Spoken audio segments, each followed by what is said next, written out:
Hey, Hey, nice to meet you. how you doing? Good, man. Thank you for coming on the Don't Be Mediocre podcast. This was a, All right. this podcast was inspired by you, by the way, because Well, you how have did a I do that? podcast.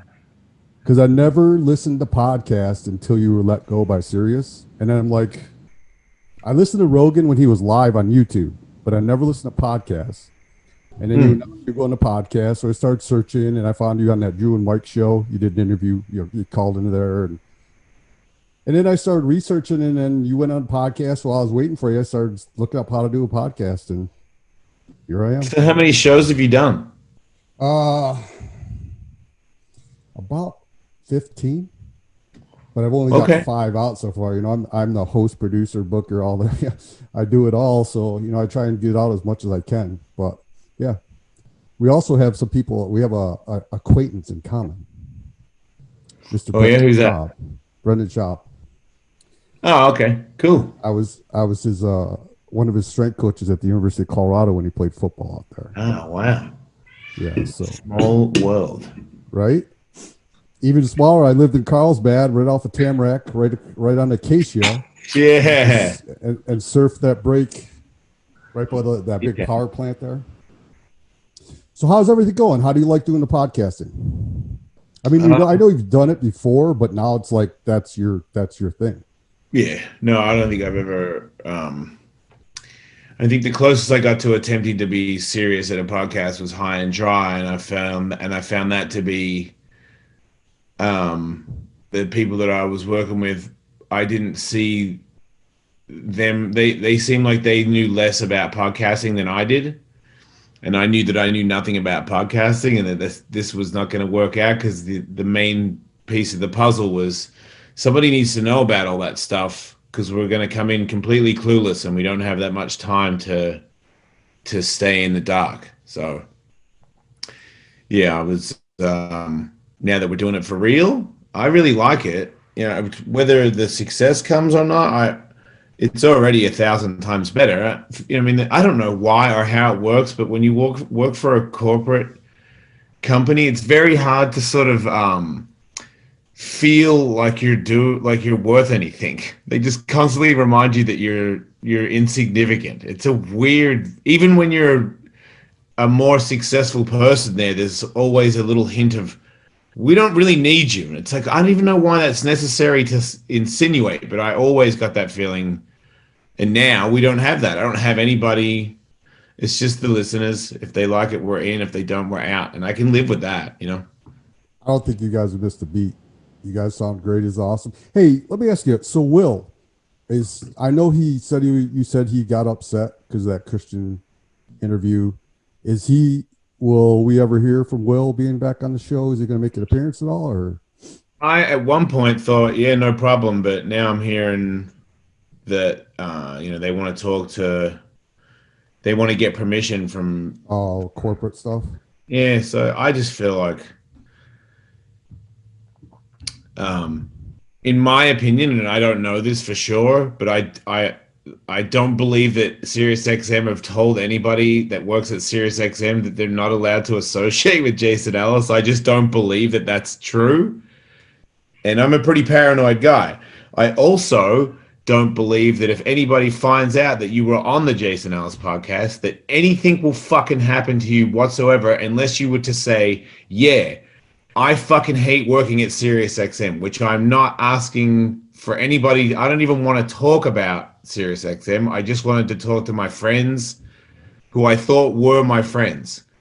So it's very apparent to me that this business. So I I I mean, don't know if he's ever going to be on here. I don't think Jude's ever going to be on here, and that's fine. Whatever. I don't want anybody to get worried or to bother themselves. If you're not in, don't bother. yeah, and listen to the what you've done so far. I mean, when you initially, I saw your post on Instagram, and I remember because I was late to the game to your show. I grew up in New York. Howard was everything. I used to, that Rob Zombie song, First Thing in the Morning. And then the past, I don't know, ever since Artie left, the show is just kind of, I remember you, I remember Adi your was the first, best, right? yeah. And I remember I know. your first appearance, and you got in that screaming match with Bubba. And I'm like, who is this madman? Right. You guys are talking, and and then you were on a few more times, and I came across your show, and then I just became addicted to it in the afternoons. That was like I looked forward to your show, and then I started catching up on the channel you had, the Jason Ellis channel, to listen to old bits and stuff, and then I wake up in the morning, I turn it on, and it's gone, and I'm like, what? And then you made that post, and so I'm thinking, okay, now he usually says they're either dead or fired when they're not on, because you guys are on vacation. So we thought maybe it was a joke, and then you made that passionate. You put that video on, and it's like, this is real. So Yeah. initially you were probably like kind of like, man, what the fuck am I gonna do now, right? Until friends reach out to you. Um. Yeah. I don't know. But I mean, what the fuck am I gonna do? More. It was more about the financial situation. Like Right. I do believe that there's a job there for me. I'm talented enough and driven enough to be somewhat successful enough to like pay some bills. But I'd put in, not just 15 years. I did like, 3 or 4 years with Tony Hawk before I did my own stuff. And I did so much work, so much uh, underground work. Like people don't. I mean, there was nobody promoted the Jason Ellis Show. This is like a guy that was like, we need somebody to fill this gap. I don't know how many people believed in me being the next big thing or anything. It was more like, he's got a gift. Let's get him on there. And from my drive, nobody promoted it. If anything, it was more like, stop. We don't. If a lot of people got wind of it, I never got a pat on the back for that. It was not a good thing. It was so big before somebody who was working for me was trying to say we should really get you out there. Yeah. I was over 10 years before anybody was, and even it seemed like you're half in, but you also tell me like this is what we should do with you. So it was it's a weird thing because out of the building, I was successful. In the building, I never felt like that. They never did promote your show. I mean, the only time I started hearing them I don't promote your think you show can. was I don't like think how it's done. People let you do that. I don't think you're allowed to but it get wasn't like that. until the last, but it was always on like Faction or some other channel. You'd hear about the Jason Ellis show, but that wasn't until like the last year or so. It was Yeah, just I fought for those reads. Yeah, I know. Yeah, and then so within, I don't know, and then it disappeared just as quick as it showed up. right. So how about your crew? Like you guys are great. I mean, all three of you together. Tully, did you know he was that quick witted? I mean, you can tell he's intelligent, but his wit is just boom. Some of the things he says I right mean, at away. one point when he left, I did pay him for like at least 3 or 4 years because Sirius didn't pay him enough, so I paid him on top of what Sirius paid him to come back and work with me. So yeah, I did believe in him. Yeah, and then Kevin. You know what Kevin reminds me of? The 40-year-old virgin who isn't a virgin, and he's got some fascination with his asshole. I don't understand it.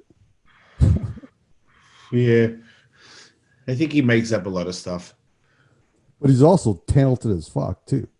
The That's what I see. Like sometimes I feel like you grow up in a family where people always shit on themselves, so that's what you do too. But he's obviously talented. It's just you live in a world where there's really talented people around you all the time, and if you live by yourself, so it's hard for you to see where you sit in life that it isn't that bad. Because I think sometimes he looks at it like it's a bad spot that he's in, but on the scale of spots in life, it's not that bad. Like maybe it's not as good as Brad Pitt's life, but what the fuck? right, and you can hear it. I think he's a great talent. And all three of you together are perfect. You guys are doing great things. So so you've run through fire, shock Dr. Drew. What's next? Well, I sang a song to Pink yesterday, so that drops on Wednesday. With Pink or to Yeah, Pink? to Pink, Okay. about her, to her face. So I sang that, and it's I did it in the car. I did a song to Rob Dyrdek a long time ago. You probably never heard of it, but I have a band, Death Death Die, and we did a song for Rob Dyrdek, and I sang that for. I played it for him. That's right. And then I switched the words and used the same track until he played the guitar, and I rewrote the words to instead of Dear Dick, it's called Dear Pink. How about speaking of Death That Die, and you guys had that somewhat reunion with Christian and Josh? Is there going to be? Will maybe you guys try and get back together and just put out something? I would I'd be okay with doing a live performance when all this shit calms down at an Ellis Mania. I would totally be into that.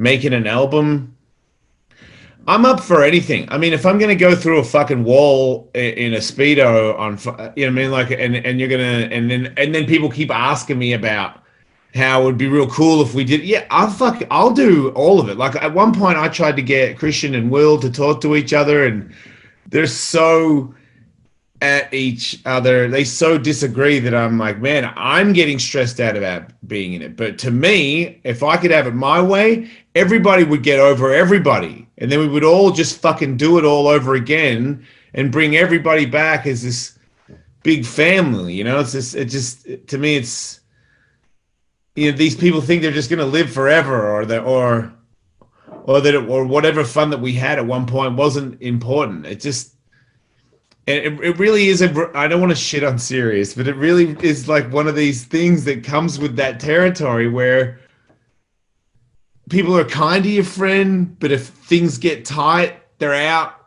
Oh yeah. You know, like there's like a bunch of, I don't know. It's just always been, it's definitely like entertainment versus skateboarding. It's two different things, you know? People are full of shit. Just like I said, when your channel, they just, I mean, that Jason Ellis channel was gone. Like that, just with a punch of a key, it was gone. It didn't exist. So I can understand what you're saying. How's the surfing going? How's the what? You're surfing. Well, it's been raining lately, so you can't go in the water because the poison in the water. Because I live in California, but jet board. I gotta, you know, it's coming. It's really, I'm busy a lot, but. It's also a really weird time where it's fucking cold and it's raining in California. That's when I learned how to surf. When it's really odd. When all the storms would come in and that water is rough as fuck, and you're trying to duck dive, and it sucked, but it was fun. I don't mind that. I just don't want to. Like people are like, "Don't." You're okay if you go in there if you don't have any cuts or anything, and I'm like, I've got fucking cuts on me always. I've always got a hole. Get the fuck out of here. I can't go in that water. I'm not getting sick, dude. No way. So if it's rained, it's 3 days in California. If it rains, you're not supposed to go in for fucking 72 hours. So lately, it's rained every 3 days. So you can't go. I'm not going anyway. And the way Dr. Drew's talk about the homeless problem and exactly. going right into the river and stuff. Yeah, and if you suck at surfing like I do, like you're gonna swallow some water. You're like I'm not like some dude that's got it all figured out. I'm definitely potentially drinking poo water, and I'm not gonna do that. Seen any sharks? Nah, I'm past that, man. I really I think maybe worrying about sharks is for people that have got everything and nothing to worry about. I don't know how it works, but I got better. Like, go on, bite me. I don't fucking care. Like, I really got to get my podcast to be successful so that I can live in this house, keep my kids. You know, like that's all I care about. If a shark comes, then fucking, I guess I don't have to save any money now, do I? That's one thing when we surf over Tamarack. There was a buoy and there was a ton of seals that'd be on there, and like shark bait. We never saw any. This was like early 2000s, but I'm working on. You ever see that show? It's called Nat Geo. They're those guys. They have a project. It's called O Search, and they go out and tag great whites. They go out there, capture them, and put them on that big hydraulic lift, and bring them out of the water, and put the radial tag and draw blood. And like to cover their eyes and keep water on them. and they got this like a NASCAR pit crew. They got it all down. So I've been in contact with the guy. His name's Chris Fisher. He's one of the lead guys on that show. And so they may be coming on to talk great white sharks. So I've had people, I've had a Montana wildlife biologist came on to talk about wolves in Montana. I've talked to another guy about elk in Pennsylvania. So I'm trying to cover all the bases and everything. Cool. Trying to exhaust all my connections in sports and reaching out to you. And I was really surprised you said, yeah. So awesome. Do you do shows by yourself? Yeah. Yeah. I just, I'm in my garage and I got my. No, I mean, where you don't have a guest. Oh yeah, well, I mean, I invite people on. I'll like you. I reach out and then I'll send them a Zoom invite. No, but if you don't have one, do you do a show by yourself? I haven't done that yet. I maybe if I get a decent following, I've got good feedback so far. Why don't you just do one by yourself? Why do you need feedback? Well, I'd have to have something. I don't know what I'd talk about. You'd have to have something to say. Yeah, I mean, I do have things to say. Of course you do. Talk. You know, so, but I've never, to be honest with you. That's how you get good, dude. That's how if you want to get good fast, that's how you do it. I mean, until you just asked me that question, I never thought about that. Until I swear that's like, to me, that was the biggest learning that's how I learned the most from having the most time without anybody else to bounce anything off. 'Cause you get forced to think in another way where you've always got something to say, because if you don't have something to say, the fucking radio will switch off. So it definitely helped me just keep going, and I feel like that helps when you get to interview people, because interviewing people is where now you only have to do half the work, is how you look at it. Kind of. If sometimes, depending on who it is, you might need to do fucking a quarter of the work. Like some people, you go, "How's it going?" They go, "Bah," and you're fucking like, "Thanks for coming by." I've actually had a couple of guests. There's I don't know if you'd be interested, but he's a disabled veteran. He lost in a roadside bomb. He lost his leg and he came home. He had a twin brother, and his twin brother was the one who ended up he didn't get deployed, and he ended up killing himself. And now in his honor, this guy, he's part of all these charities. I mean, he's a freaking superhero. He actually made in the Boston Marathon, he made like national, like all his picture went viral. He carried his handler down the final stretch of the Boston Marathon, and he's got one of those prosthetic legs for running. So his name's Earl Granville. But yeah, dude, he's a freaking. They say some superheroes don't wear capes, and this guy is, but he's one of those guests, man. He started going, and I just kind of was along for the ride. He loves it. He's got a good story, so it was cool. I got some people like that have interesting things, and there's some where I've talked to, and I'm just like gradually checking up on the corner to see how much time I've been talking to them, because it's a not a long podcast, but it seems like this is taking a long time because they don't really have things to say, and you're like, yep, I know how that goes. Yeah, well, yeah, but you've been at it for a while, and I've listened to your Awesome World too. When before the Jason Ellis Show came back, and like you said, you'd talk by yourself, and you go for an hour or so, and you had everything just kept on going. You had topics, and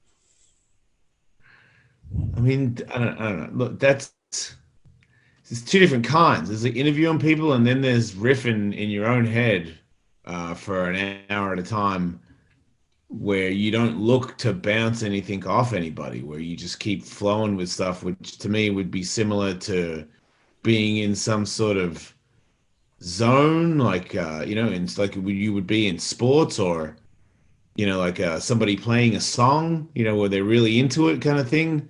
And when you get into that kind of a groove, I mean, you're addicted. You're in the fucking zone. Like, to me, hitting a bag on certain days, I can just get really involved in that, and the rest of the world disappears. And that's how radio is or podcasting, when you talk by yourself and you find a pocket where you're actually interested in what you're talking about, and things start firing off, and you can feel it. You can tell that what you're doing is not gibberish. But it's definitely a surprise, because who knows that they can have that, you know? To me, it's really about letting yourself go. Like if the more I can not think about anything, the better whatever it is I'm saying is, because it just seems like the only thing that stops me is myself. I get in the way of myself by thinking maybe if I say this, it's going to be inappropriate and make you feel bad. As soon as I start doing that, that's when things get sketchy. But if I just go, you know what I mean? Like it is what it is. Whatever I say is whatever I say. That seems to work out most of the Now time. now you got me thinking, because I did stand-up comedy once. I always wanted to try it. Took a class and sick week class, and the final was in front of a big audience. But I always wrote notes in my phone when I think of something, you know. And now you got me thinking maybe I should just go off on those topics and, like you said, just do a podcast by yourself. I never thought about that until you brought that up. It's definitely worst case scenario. You didn't do the greatest podcast you've ever done in your life, but you'll be better than you were the next day at your job if you're serious. That's what it does. Well, yeah, Forces you to be better. and just like you said, it helps keep because I got stuff going on in my life, and it's a distraction, and it keeps me interacting with people, which I like to have conversations, even if it's only you can only talk so much to yourself till you start to wonder if you're going crazy. So, another thing too is boxing. You got me into boxing because I can't run and I needed something to do cardio, and so you talk about it, and I started looking into it, and I bought a bag and bought some gloves and just watched YouTube videos. His name is Nate Bowers, and he's got really like just instructional videos on boxing. Like he's got workouts, everything. So I just do that. But yeah, you got me interested in boxing. I never really, because I want to do MMA. I'm not flexible enough, and I really don't feel like rolling around and sweaty with people. I just don't feel like doing that with jiu-jitsu. So boxing for me I like it. It's a good workout. I'm glad I'm glad I picked it up. I mean, it's not like I'm gonna get in a ring, but I'm definitely glad I picked it up. Yeah. Yeah, I don't think getting punched in the face is that necessary, but as long as you enjoy working, that's good. You know who Tony Jeffries is? Yep. Yeah, I've put it. He says he's going to come on in April. I've contacted him, and we've Did been he really? Yeah, I just like you. I DM'd him on Instagram, and he sent me an email or a message saying, "Here's my email address." And then he goes, "I can't do it right now. I'm really busy, but how about we get back in touch in April?" So we'll see. Yeah.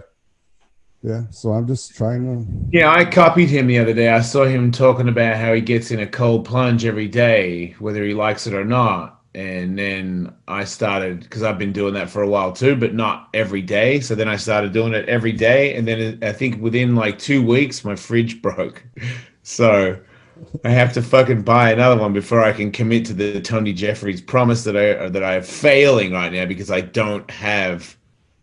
Fucking freezer costs like $500, and I can't just buy $500 with the freezer right now. Even though it's this weird thing where the podcast, I don't make any money right now, and I'm like, fuck, I don't know how much longer, like how long before, I'm out of here, out of the house, and dropping, cars, and like when does that happen? Like It's not like I worry about it. I just wonder. I'm like, when do I get the call where it's like, hey, you can't live here, and you should probably, have one car. I'm like, how bad will it get? I wonder before it starts to go back up, or I don't know about all that stuff. So all those unanswered questions, because I can live with either one. It's just I don't know what the answer is. So the mystery is always lingering.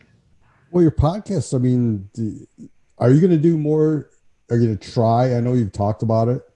So right now, Patreon's only twice a week. And because another thing too, I look forward, I get that notification, and then a show pops on and I watch you guys. Now I get to see you guys live, which is even cooler. And then you guys, like I said, you picked up where you left off from Sirius. The show's no different. It's still funny as fuck. So is it, and then you got the one comes out once a week. So are you going to try? Are people not allowing you, like, because you?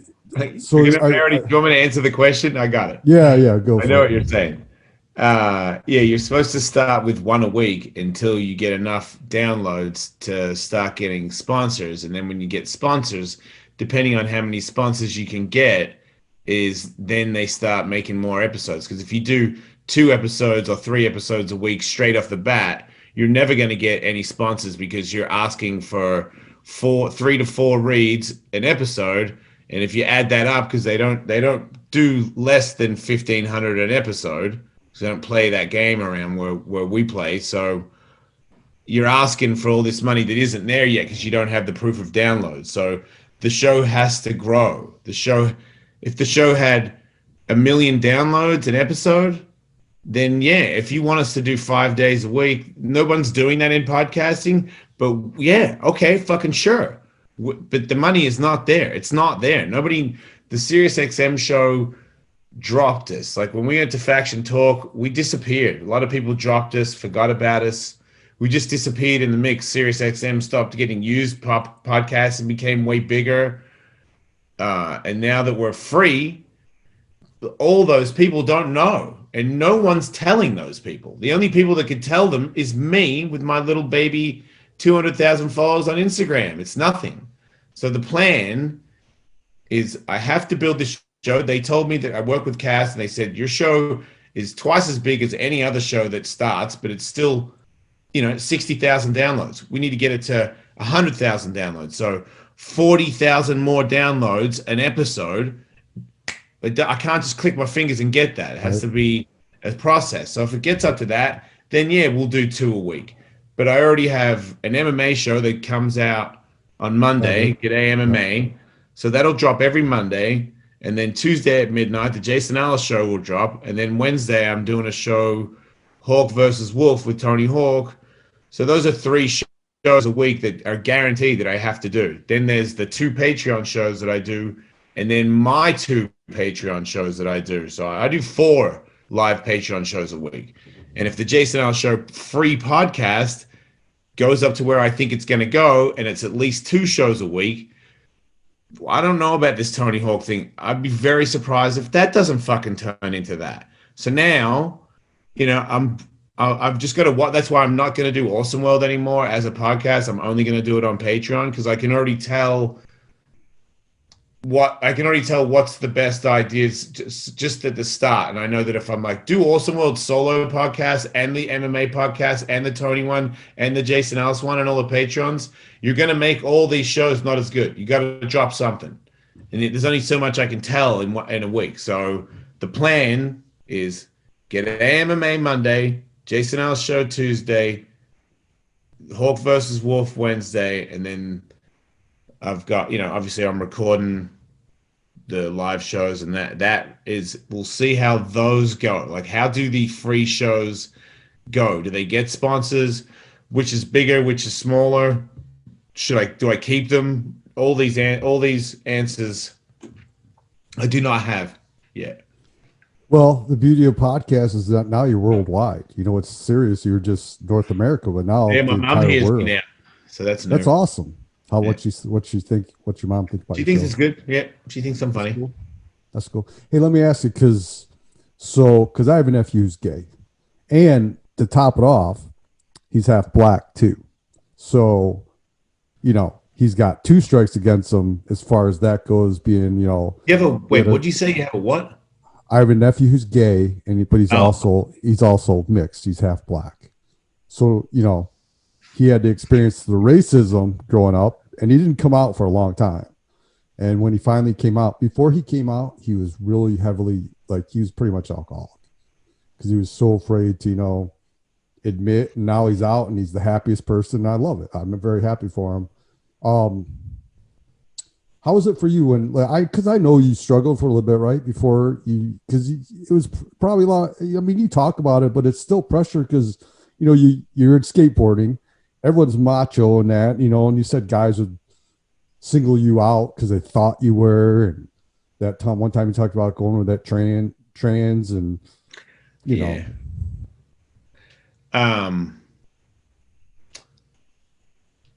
I mean, fuck, dude. There was on the scale of all the things in my life, I guess it's not that bad, but I don't know. People are so shitty, man. And when you're on the other side, it's different. Maybe it's different if you just maybe it'd be completely different if I didn't have any gay tendencies and I didn't. I don't know which one it is, but I definitely feel like because of that and seeing the way people treat other people for being different, Right? obviously Yeah, I it's immediately I relate to the minority because when I hear someone go "fuck that guy's a fag," I'm like, wait, is that what everybody's general concept is of like it's a bad thing? So yeah, it was always so then if you're saying something about Mexican, saying something about black people, then I'm already like on their side automatically because I'm secretly one of those in one of those categories and it's like a whole pass. Like I could that's the thing that's so tempting about it. You think that if you don't tell anybody, everyone's going to treat you the way you want to be treated, which is normal. And unlike a black guy or a Mexican guy or a really effeminate gay guy, you couldn't tell. You can't tell that I'm bi. I'm more manly than you. I fuck more chicks than you. I'll beat your fucking face up. Like all the things you call manly, I'm better than most of you on the fucking planet at it. So there's no way I'm gay because that wouldn't make any sense. right. So Yeah. it was like it was even easy. That's what I'm saying. It was even easier for me to never tell anybody because no one was ever suspicious of that until I that's the other thing. If you don't tell people, if you don't let it out and face who you are, it's not you're not going to contain it. It's going to explode to the point where, I took some Molly and met a trans woman at a dinner party and went home with her in front of everybody because I'd lost fucking control. I hadn't done it and I wanted to do it and it was finally here and I didn't at all costs.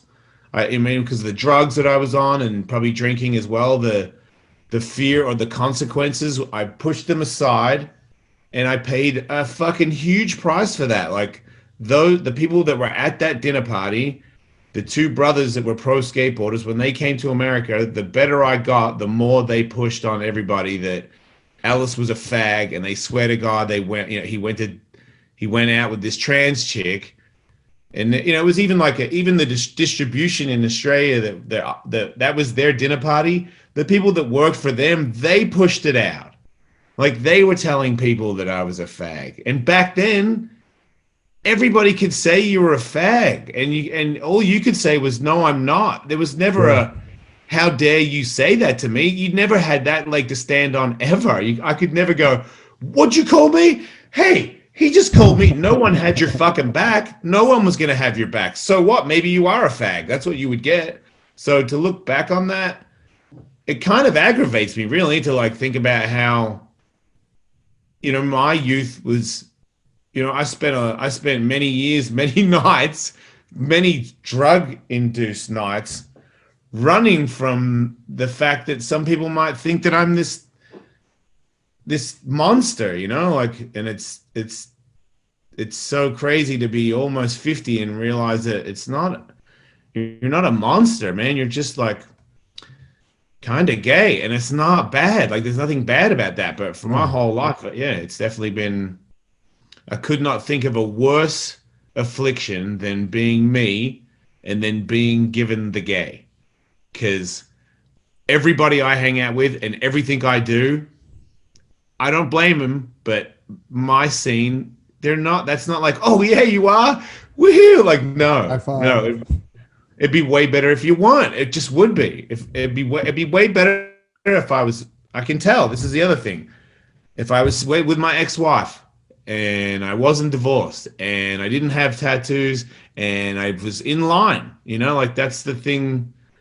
I'm not in line. I'm not doing what you're supposed to do because I feel like that's just some sort of government law. Like I should get you a fucking engagement ring and I should fucking give you like it should be as much as this much of my fucking salary.